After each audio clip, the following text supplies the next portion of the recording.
O agro, setor que movimenta a economia brasileira, gerando renda, emprego e oportunidades para toda a população. Hora H do Agro, com Kellen Severo. Qual o risco de uma guerra entre Guiana e Venezuela avançar? E como isso pode afetar o agro brasileiro, principalmente em Roraima, estado que faz fronteira com os dois países em que as tensões continuam? A comentarista de agro, Kellen Severo, conversou com o diretor da Eurásia Group, Silvio Cassione, e com o produtor rural e secretário de governo de Roraima, Aloísio Silva. Confira. Silvio, eu começo contigo perguntando qual é o risco de uma guerra entre Venezuela e Guiana, bem aqui na fronteira do Brasil. Pois é. O risco de uma guerra de grandes proporções parece pequeno.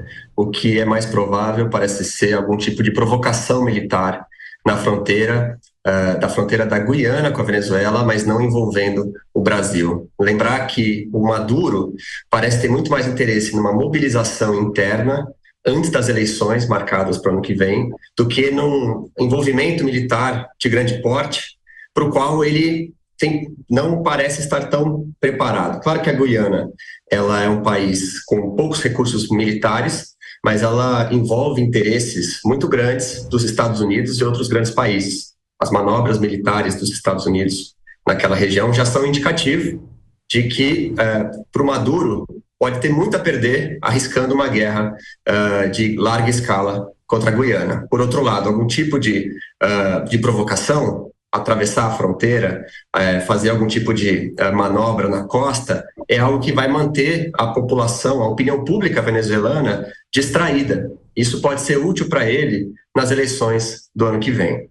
Agora, sem uma guerra de grandes proporções, que foi o que você acabou nos dizendo, agora é possível que ele consiga anexar parte desse território que ele está querendo anexar? Não. Sem uma invasão, para o qual há muitas dificuldades logísticas, inclusive, ele não vai conseguir anexar o território. A única maneira para a Venezuela ocupar esse território é ganhando por meio dessa arbitragem, algo que também parece distante. Aloísio, você vive em Roraima, é produtor rural e secretário de governo.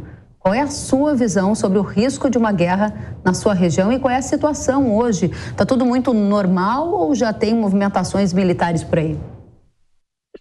Bom, todos acabam ficando tensos, efetivamente, né? Existe movimentação militar, sim, da parte do nosso exército.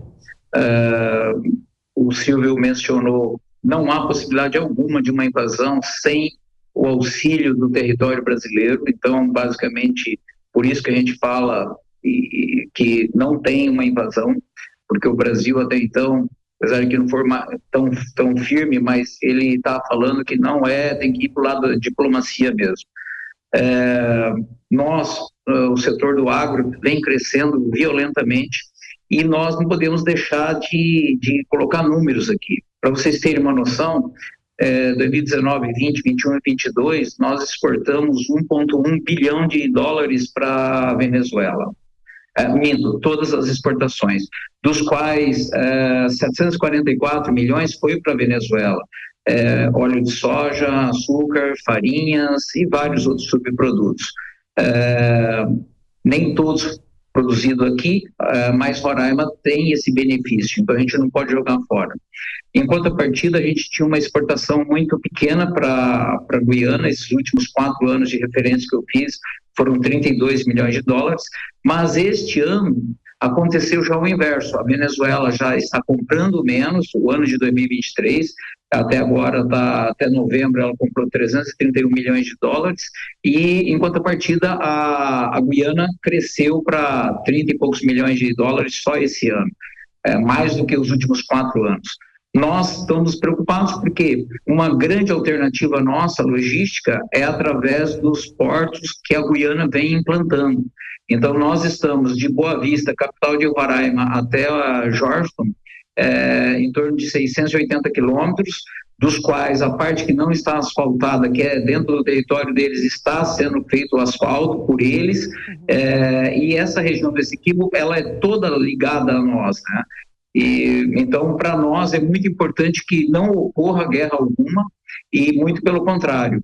A gente quer que cada um siga a sua maneira que estão trabalhando, o povo é que decide entre eles, mas só que será muito ruim para todos, principalmente para o Brasil, porque nós, o agro, o setor primário aqui, vem sendo uma alternativa, vem crescendo muito rápido